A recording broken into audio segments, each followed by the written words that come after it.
Главные события уходящей пятницы, 14 ноября, в материалах наших корреспондентов. Это итоги дня. В студии Петр Васильев. Здравствуйте. Коротко о темах. План по перевозке жизнеобеспечивающих грузов перевыполнен. Итоги сезонной навигации подвели в Якутии. На фоне трагедии в общежитии СВФУ надзорные органы усиляют меры безопасности. Минобразования и науки проводит комплексные проверки. В Якутске отмечена тенденция закрытия ресторанов. Действующий НДС в 5% сжирает прибыль, нагрузка высокая по анализу 9 месяцев. В ситуации разбирался наш корреспондент. В Ленске воспитанников подготовительной группы детского сада «Белочка» посвятили в орлята-дошколята. Для ребят это важное событие стало настоящим праздником детства. Государственный ансамбль скрипачей «Виртуозы Якутии» дал серию концертов в северной столице. Узнаем подробности. Сегодня заместитель генерального прокурора России представил коллективу прокуратуры республики нового прокурора, государственного советника юстиции Сергея Дябкина. Подробнее о новом прокуроре и его основных задачах узнаем далее. На приветственном совещании замгенпрокурор России Сергей Зайцев представил Сергея Дябкина как принципиального и требовательного руководителя. Это подтверждается большим опытом работы на руководящих должностях. Сергей Дябкин окончил юридический факультет Красноярского государственного аграрного университета. Служит в органах прокуратуры с 2002 года. Прошел путь от помощника прокурора района до прокурора Республики Тыва. Награжден знаком отличия за верность закону, нагрудным знаком за безупречную службу в прокуратуре Российской Федерации, юбилейной медалью «300 лет прокуратуре России». Перед прокурором республики четко обозначены ключевые задачи, поставленные президентом России. Первым и самым главным поручено обеспечить поддержку участников спецоперации. В республике проживает более 30 тысяч лиц данной категории. Представители Якутии воюют на всех направлениях. Специальная военная операция показывает образцы мужества, героизма, стойкости. Мы все знаем и гордимся. 12 героев России – это серьезный вклад в дело обеспечения нашей победы. Далее стоит задача продолжить надзорное сопровождение реализуемых 12 нацпроектов и эффективного освоения бюджетных средств. Особое внимание уделять на контроль строительства социально значимых объектов. Усилить профилактическую работу по борьбе с преступностью и коррупцией. Вступивший на должность прокурор республики отметил, что приложит все необходимые усилия для обеспечения законности и правопорядка. От прокуроров требую решительных действий по борьбе с коррупционными проявлениями, хищениями при исполнении бюджета, истребованию имущества из чужого незаконного владения. Работа в указанном направлении сосредоточена на выявлении и пресечении значимых коррупционных правонарушений и преступлений, фактов взяточничества в крупных размерах, изъятия имущества чиновников, приобретенного на неподтвержденные доходы. По каждому уголовному делу необходимо добиваться возмещения причиненного ущерба. Соответствующее поручение прокурорам городов и районов уже дано. Глава республики Айсен Николаев выразил уверенность в конструктивном диалоге с прокуратурой, обозначив поставленные задачи и цели едиными. Марферина Алексеева, Семен Семенов, Якутск. План по перевозке жизнеобеспечивающих грузов выполнен на 102%. Итоги сезона навигации подвели в Якутске. Закрытие судоходной навигации проведено в плановые сроки. Всего за этот год перевезено 2 миллиона тонн топливно-энергетических и других необходимых ресурсов. Отмечается полное обеспечение труднодоступных участков. В ходе заседания сегодня также обсудили планы на год грядущий. Самым актуальным вопросом является его финансовая составляющая. Мы, правительство, в этом плане, безусловно, ежедневно этим вопросом озадачены. Есть ряд протокольных поручений главы. И сегодня одна задача – выровнять финансовую составляющую этого вопроса. Ну и, конечно, оздоровить, поправить, как говорится, состояние наших хозяйственных субъектов, в том числе работников речного флота. На фоне трагедии в общежитии СВФУ надзорные органы усиляют меры безопасности. Министерство образования и науки республики проводит комплексные проверки общежитий и интернатов. Специалисты оценивают работу воспитателей и дежурного персонала. Как именно проходит осмотр длиной в 2 недели, узнавала моя коллега Эржена Гармаева. В общежитии сельскохозяйственного техникума проживает 360 человек. Почти треть из них – это несовершеннолетние. Чтобы обеспечить безопасность каждого студента, здесь круглосуточно дежурят охранники и воспитатели. Оценить их работу сегодня прибыла комиссия из Министерства образования. Проверяют порядок и в комнатах с кухнями, и в документации. Министерство последовательно усиливает меры по обеспечению комплексной безопасности в общежитиях. То есть это проверяется противопожарное, антитеррористическое состояние объектов, организуется работа воспитательной и дежурного персонала, осуществляется контроль за соблюдением внутренних правил поведения. Нельзя сказать, что студентов техникума держат в ежовых рукавицах, но контроль определенно есть. Пропускная система по именным картам, комендантский час и чистый четверг. Немаловажно, что воспитатели отслеживают душевное состояние детей. Многие дети, естественно, после 9 класса, 11 класса, они, которые только что от семьи приехали, мы для них как бы здесь вторая семья. И даже психологическая помощь, ребенок заплакал, из-за чего он заплакал, это такие ситуации всегда надо разруливать, все это надо знать, 24 часа в сутки надзор нужен все-таки. Второй год в стенах общежития проводит Симон Рязанский. Успевает везде. Не только хорошо учится, но еще и проявляет себя как активист. Недавно даже стал мистером профессионального образования. Несмотря на все достижения, Симон держит себя скромно. И с соседями дружит, и дежурство не пропускает. В общаге хорошо, все дружелюбные, дружно живем. Однокомнатные, друзья, все хорошие. В этом-то и есть, пожалуй, залог безопасности – добрососедские отношения. В любом случае Министерство образования проведет подобные проверки по всей республике, чтобы обучающиеся знали наверняка – в общежитии ты защищен. Эржена Гармаева, Станислав Потапов, Якутск. Специализированная пожарно-спасательная часть номер 2 Якутска отметила знаменательную дату 35-летия со дня основания. В празднике приняли участие действующие бойцы пожарной безопасности и ветераны службы, прослужившие не один десяток лет. Подробности далее. Сотрудники специализированной пожарно-спасательной части номер 2 уже больше 30 лет стоят на страже жителей республики. Они постоянно готовятся, знакомятся с планировкой зданий города, проходят практические тренировки. Но главное, будь то тушение пожара или ликвидация огня в лесу, пожарные всегда работают в группе, координируя свои действия. У нас, в общем, отделение мы. Первое, второе отделение. Там мы с отделениями выполняем разные оперативные чрезвычайные ситуации, работы. И мы отделением заходим, также выходим с отделениями. То есть у нас сплоченный коров, сплоченная работа. Самое основное это пожарная охрана. Ветераны отмечают, что как тогда, так и сейчас с новой техникой и оборудованием пожарные в суровый климат, несмотря на далекие расстояния и днем, и ночью, выдвигаются на самые разные вызовы. Техники прибавилось. Часть стала намного больше по количеству. Молодежь идет работать. Ребята выезжают на пожары в районы, особенно когда лесные пожары идут. Наводнение тоже помогает, потому что спецчасть призвана, как говорится, на эти мероприятия, на эти все ЧС, для этого создана была. В рамках юбилея наиболее отличившихся сотрудников наградили медалями, а некоторым присвоили очередные специальные звания. Сейчас в пожарной части номер 2 работают 110 человек личного состава, а автопарк составляет 22 машины. Важность проведения этого праздника заключается в том, чтобы пожарные знали свою историю, знали своих ветеранов, общались с ветеранами, продолжали традиции спецчасти. Сотрудники пожарной спецчасти всегда наготове в любую чрезвычайную ситуацию. На службе они всегда рискуют своими жизнями ради спасения других. Тимур Калмогоров, Айлита Махно, Якутск.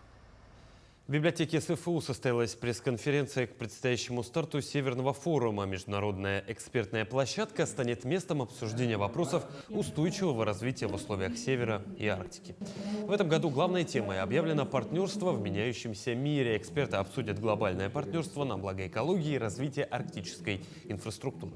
Участие в форуме примут эксперты из разных городов России и крупных стран мира. Так ожидаются специалисты из Китая, Монголии, Индии и Исландии. В этом году мы ожидаем участия экспертов из разных стран, в том числе из Китая, Монголии, Индии. Будет очень много онлайн-подключений. Ну, конечно, надеемся, что по итогам 6-го форума мы разработаем конкретные предложения, которые могли бы войти как раз. Есть идея проведения в 2027 году Года Арктики в России. И как раз вот в рамках подготовки вот такого мероприятия, я думаю, мы разработаем новые идеи и предложения для того, чтобы Арктика и Север в целом устойчиво развивались. И, конечно же, было уделено много внимания тем вопросам, глобальным вопросам, которые стоят сегодня в арктической повестке. В республиканской больнице номер 2 Центре экстренной медицинской помощи завершился уникальный мастер-класс для кардиологов и хирургов. Под руководством столичного эксперта местные специалисты осваивали высокотехнологичный метод коронарной ангиографии. Эта методика позволяет заглянуть внутрь сосуда и кардинально меняет подход к лечению ишемической болезни сердца. Подробности у Дарьи Короленковой. Мы сходили сюда, померили здесь. Померили здесь, померили здесь. Примерно все одинаково.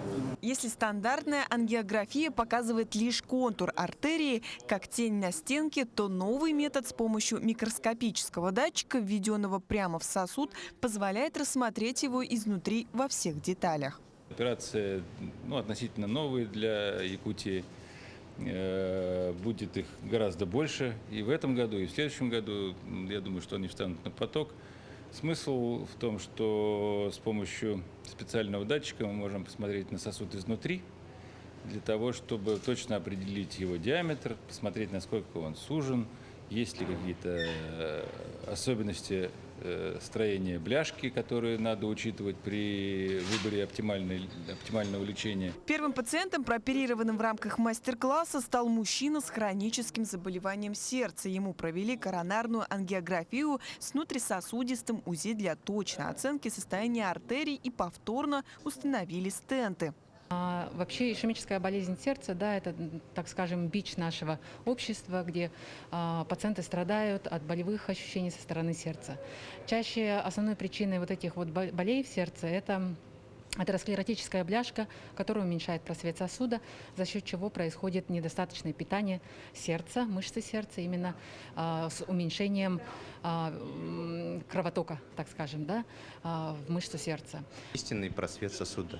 То есть, но тем не менее мы здесь не можем увидеть настоящую стенку, толщину самого сосуда, потому что мы видим только просвет. Именно в этом заключается кардинальное различие между методами. Обычная ангиография, которую делали раньше, была лишь двухмерной картинкой. Внутрисосудистое УЗИ дает объемное детализированное изображение. А внутрисосудистое УЗИ уже позволяет то есть находясь в полости артерии, в просвете артерии, показывать истинную толщину атеросклеротической бляшки и наружной стенки сосуда. А исходя из чего мы можем измерить, получается, подобрать подходящий стенд под истинные размеры сосуда. Вот в чем большая разница получается. Подобная операция по коронарным артериям в больнице проводится более 600 раз в год. В группе риска в основном пациенты старше 60 лет. Но, к сожалению, есть случаи из 30. Медики напоминают, если боль в груди отдает в челюсть, руку или под лопатку, это грозный симптом. Нельзя ждать, пока пройдет само. Нужно вызвать скорую. Такие боли могут длиться до 2 суток, и каждая минута промедления опасна. Дарья Короленкова, Владимир Павлов, Якутск. В Якутске отмечена тенденция закрытия ресторанов. Действующий НДС в 5% сжирает прибыль, нагрузка высокая, по анализу на 6-9 месяцев. На их месте появляются более дешевые форматы точки быстрого питания. Рестораторы при этом говорят о росте расходов и снижении спроса. В ситуации разбирался и наш корреспондент Даяна Федорова. Закрытый ресторан позади меня – один из тех, кто не выдержал текущей экономической нагрузки. И подобных случаев становится все больше. Если тенденция сохранится, то в городе может существенно измениться сфера общественного питания.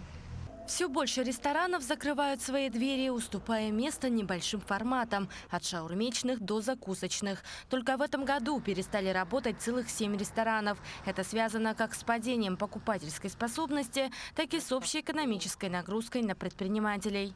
По итогам 2025 года за 6 месяцев, за 9 месяцев видим, какая идет большая налоговая нагрузка, в целом фискальная нагрузка на малый и средний бизнес. Кризис – это такой всегда момент, выживают, конечно, сильнейшие. Хотела бы обратить все-таки наше правительство, да, нашу окружную администрацию, разработать те меры поддержки, которые помогут выжить. Экономические трудности и снижение спроса отражаются на всей ресторанной отрасли. Эту тенденцию подтверждают и якутяне. Как часто в рестораны ходите, у нас вопрос один? Ну, в месяц там, где-то 2-3 раза. Очень редко. Раз в 3 месяца, наверное. Шаурмечные, более дешево и, знаете, мясное что-то хочется сразу же. Вот. Ресторан чем плохо? Ресторан. Более такое дорого, еще не круглосуточно работает. Где предпочитаете кушать? В столовой. Почему? Вкуснее. Шаурмечную. Почему? Потому что шаурма вкусная. В рестораны как часто ходите? О, часто. Ладно, шучу. Не часто. Рестораны у нас закрываются. Это тоже плохо. История владельца одного из столичных ресторанов Сергея Фомина становится типичной для рынка. Заведение, которое долгие годы стабильно работал, сегодня вынужден адаптироваться к новым условиям. Расходы растут, не хватает работников, а посетителей становится меньше. Стараемся, развиваемся, но, к сожалению, реалии сегодняшнего дня диктуют свои правила. Но мы подстраиваемся, мы предприниматели. Я бы сам здесь поставил внизу какую-нибудь шаурмечную, классную. Разные категории людей кушают в разных местах. В наш ресторан не придет таксист кушать, да? Но мы ему даем возможность попробовать плюс-минус нашу кухню, но в другом формате и чуть-чуть дешевле. Тенденция закрытия ресторанов наблюдается не только в Якутии, но и по всей стране. Бизнес вынужден адаптироваться к сегодняшним реалиям и искать выходы. Даяна Федорова, Семен Семенов, Якутск. Сегодня завершилась образовательная программа первого федерального проекта «Свой бизнес» для участников специальной военной операции, ветеранов и членов их семей. В течение 5 дней 21 участник разрабатывал собственные бизнес-проекты и получал консультации от экспертов и действующих бизнесменов. На закрытии они защищали свои проекты перед жюри, которое оценивало их актуальность и социальную значимость. По итогам было разыграно 3 гранта, 1 на 200 тысяч рублей и 2 по 100 тысяч. Остальные же участники получили сертификаты и возможность льготного микрозайма до 2 миллионов рублей под 1%. В следующем году планируется также запустить несколько подобных проектов. Я могу рассказать об опыте предыдущего проекта, который мы реализовывали.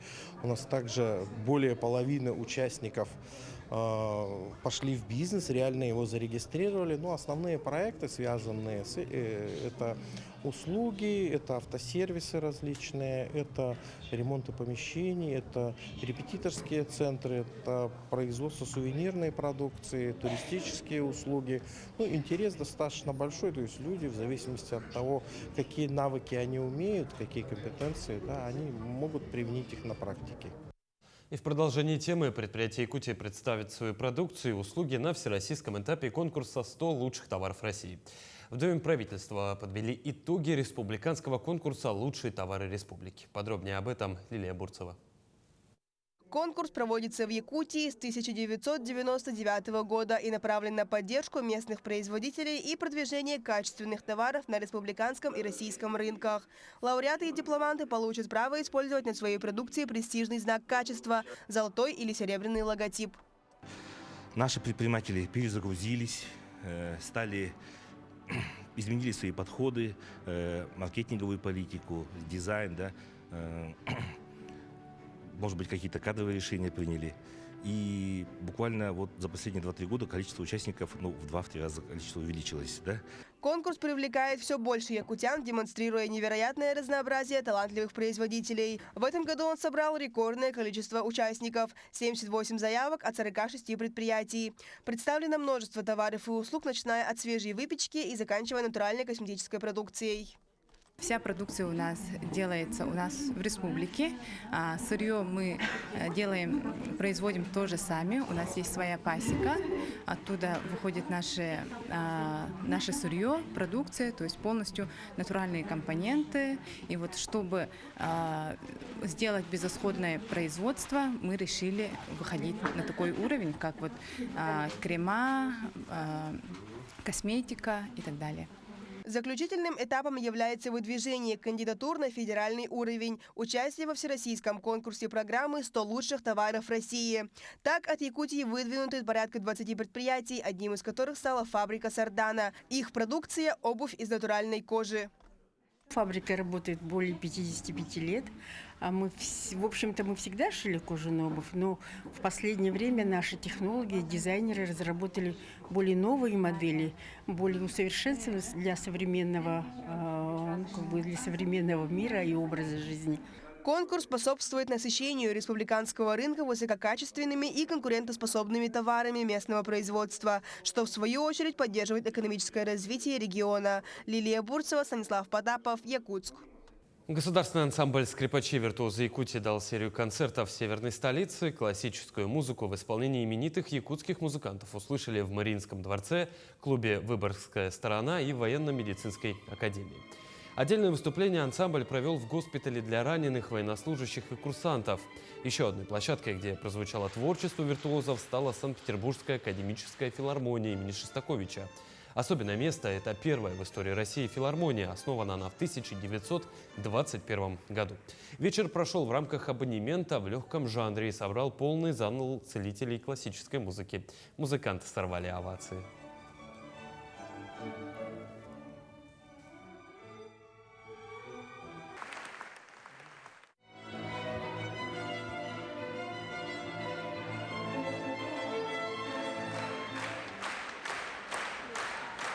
На некоторых произведениях прям слезы наворачивались на глаза, слезы радости, восторга, какого-то невероятного трепета от этого ансамбля. Поэтому огромное спасибо. Мы понимаем, что все-таки такую жемчужину, такой ансамбль нужно холить, лелеять и бережно хранить. Благодарность огромная всем. В Ленске воспитанников подготовительной группы детского сада «Белочка» посвятили в орлята-дошколята. Для ребят это важное событие стало настоящим праздником детства, дружбы и первых шагов в мир больших свершений. Подробности у Светланы Болеевой.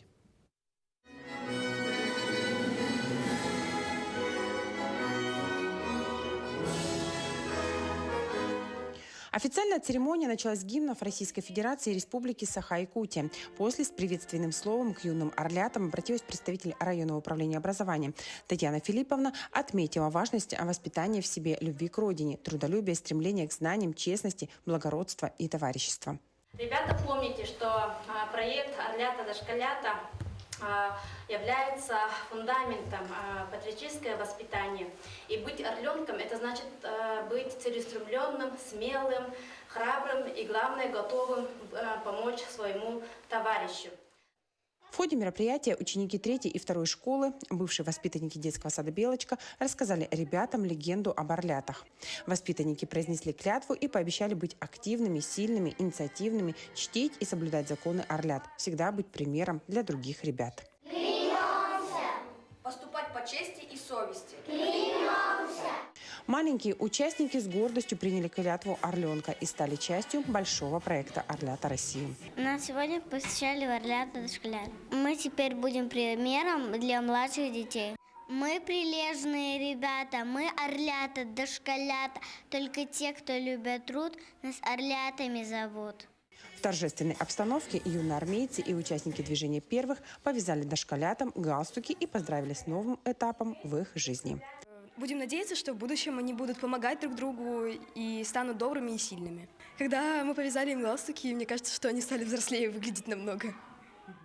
В завершении праздничной церемонии прозвучала главная песня «Орлята России». После всех пригласили на общее фотографирование.